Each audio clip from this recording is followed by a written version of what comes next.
So I must say that I believe we stand about where, in good company today, in halls such as this, where your predecessors, where Dave Dubinsky himself actually stood, where another former president stood, and fought this issue out of Social Security against the same charges.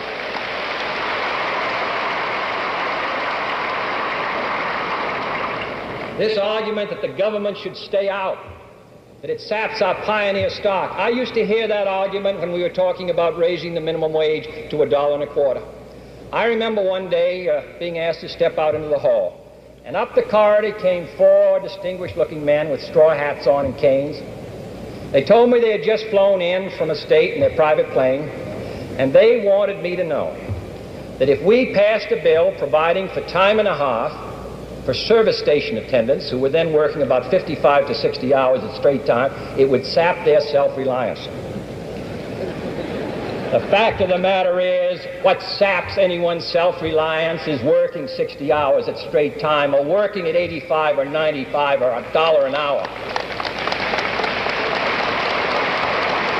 Or depending upon filling out a pauper's oath and going and then getting it free. Nobody in this hall is asking for it for nothing. They are willing to contribute during their working years. That is the important principle which has been lost sight of.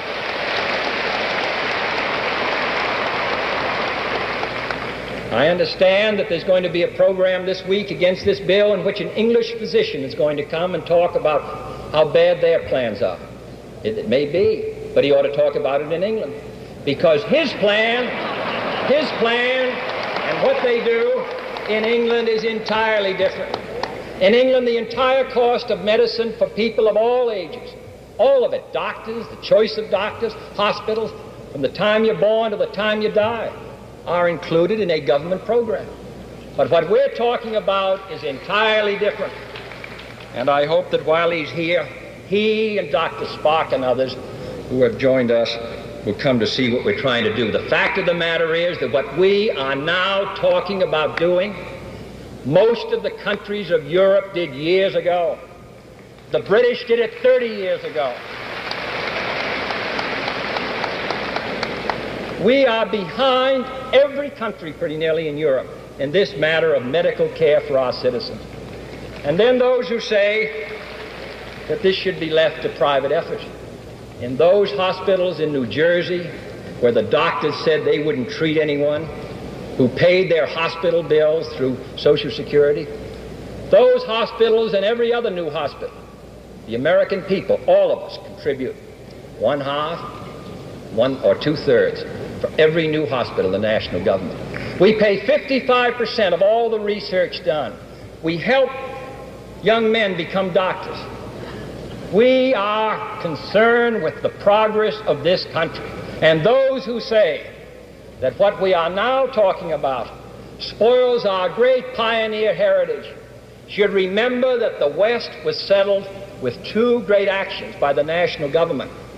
One, in President Lincoln's administration, when he gave a homestead to everyone who went west, and in 1862 he set aside government property to build our land-grant colleges.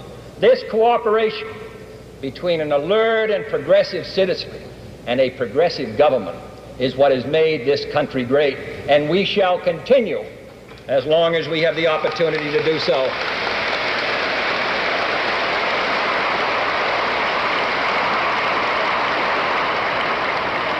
This matter should not be left to a mail campaign where senators are inundated, or congressmen, 25 and 30,000 letters. The instructions go out, write it in your own hand, don't use the same words. The letters pour in 2 or 3 weeks, half of them misinformed. This meeting today, on a hot, good day, when everyone could be doing something else, and the 32 other meetings, this indicates that the American people are determined to put an end to meeting a challenge which hits them at a time when they're least able to meet it.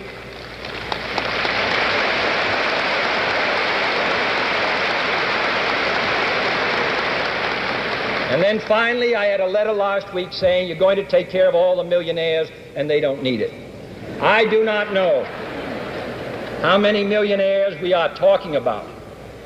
But they won't mind contributing $12 a month to Social Security. And they may be among those who will apply for it when they go to the hospital. But what I will say is that the national government, through the tax laws, already takes care of them, because over 65 they can deduct all their medical expenses. What we are concerned about is the person not who has not got a cent, but those who saved and worked and then get hit. And then there are those who say, well, what happens if you die before you're 65? Well, there isn't. You really don't care. You have no guarantees. But what we are talking about is our people are living a long time. Their housing is inadequate. In many cases, their rehabilitation is inadequate.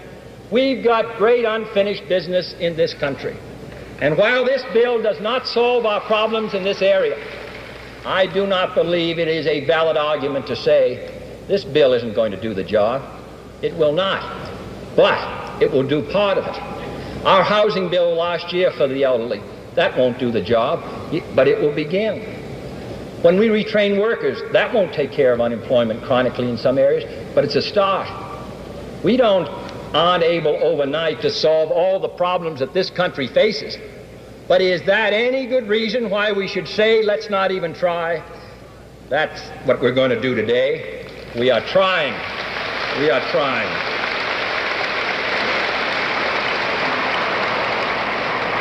And what we're talking about here is true in a variety of other ways. All the great revolutionary movements of the Franklin Roosevelt administration in the 30s we now take for granted. But I refuse to see us live on the accomplishments of another generation. I refuse to see this country and all of us shrink from these struggles, which are our responsibility in our time, because what we are now talking about in our children's day will seem to be the ordinary business of government.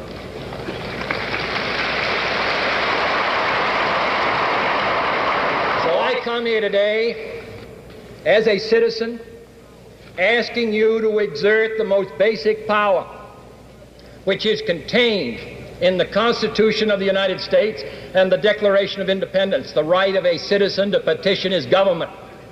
And I ask your support in this effort. This effort will be successful, and it will be successful because it is soundly based to meet a great national crisis, and it is based on the effort of responsible citizens. So I want to commend you for being here.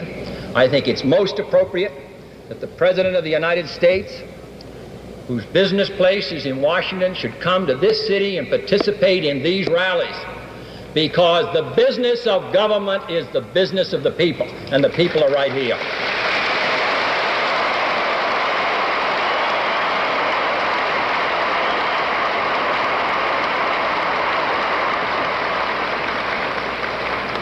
In closing, let me say that on this issue and many others, we depend upon your help.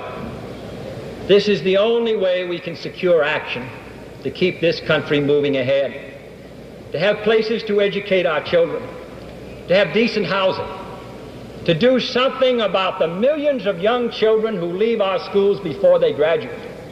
Every day I am reminded of how many things were left undone.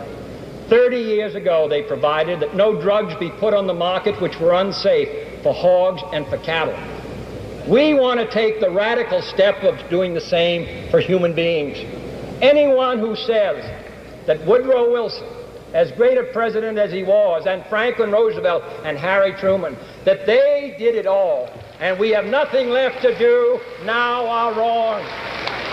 We ask you, the citizens of this country, the responsible and thoughtful doctors, the hospital administrators, all those who face this challenge of educating our children, finding work for our older people, finding security for those who have retired, all who are committed to this great effort of moving this country forward, come and give us your help.